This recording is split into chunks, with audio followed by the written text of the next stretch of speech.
বৌদি, আপনার চাটা। একটা মিনিট দাঁড়াও তো। হ্যাঁ, তোমার হাতেগুলো কিসের দাগ?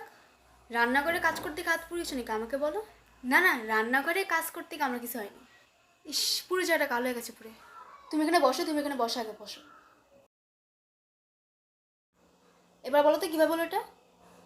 তেমন কিছু হয় নাই। বলো আমাকে কিভাবে হলো।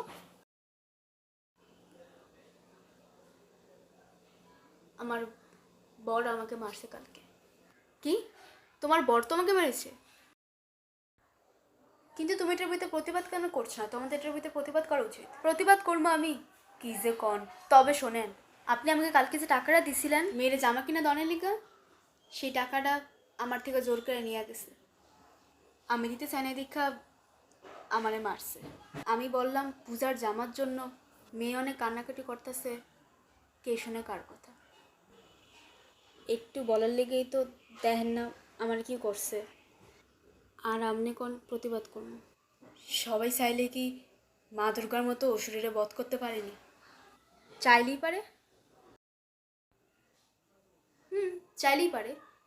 শুধু নিজের মধ্যে দুর্গা মার মতো সেই তেজ, সেই সাহস আর প্রতিভা সত্যকে জাগ্রত করতে হবে।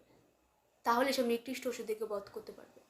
কি যে কন, আমরা সাহস অর্ধেক যেমন তো বয় বই কাটাই দিলাম। তাই আর কি আমরা চাইলেও সাহসটা আনতে পারতাম না।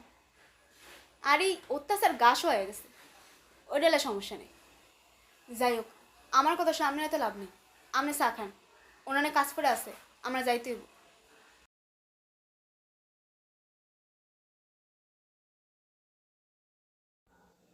যতদিন অবধি আমরা আমাদের ভয়, দুর্বলতা এগুলোকে কাটিয়ে দুর্গামার মতো তেজি, সাহসী, প্রতিবাদী করতে পারবো, ততদিন আমাদের এই অসুর অত্যাচার সহ্য করতেই হবে।